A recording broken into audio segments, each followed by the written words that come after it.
قلتي عندك 6 صغار. عندي 6 تلامذة. 6 تلامذة كنت في الليسي، كنت صح على زوز روطار من كار من الطريق، فهمت؟ كنت صح عليهم في الليسي باش يقبلوهم. وكيفاش قايمه بهم 6 تلامذة؟ 6 تلامذة والله قايمة بهم. هو ولد عمي يسألوا كيفاش قايمة بهم. قايمة بهم ولد عمي يعني بقدرة ربي.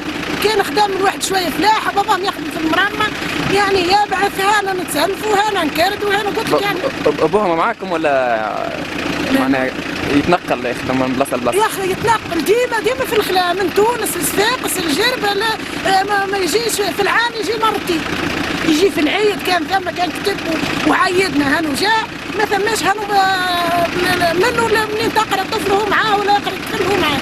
وناجحين في قرايتهم الولاد؟ والله منهم طفله بطلت عليها من اليوم، بطلت عليها من التاسع. 6 تلامذة ما نجمهمش ماجرة.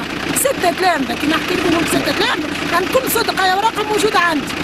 فهمت كيفاش؟ ما فماش شكون يعاون من المسؤولين؟ ما فماش. هاني تو برك كنت باش كي تو هناك نحكي معاك، كنت في المعتمدية.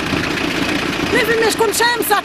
المعتمد يقول لك والله ما عنديش، ما نعرفش كيش، ما عنديش مسؤولية، ما عنديش هذا معتمد. ما مسلكش. قلت لك صرت الطفله اللي تقرا في سنه 9 بطلت عليها. تو من 6 هذوما فيهم طفله ما عادش تقرا معناها؟ اي فيهم طفله بطلت. الباقي ال5 يقرا. اي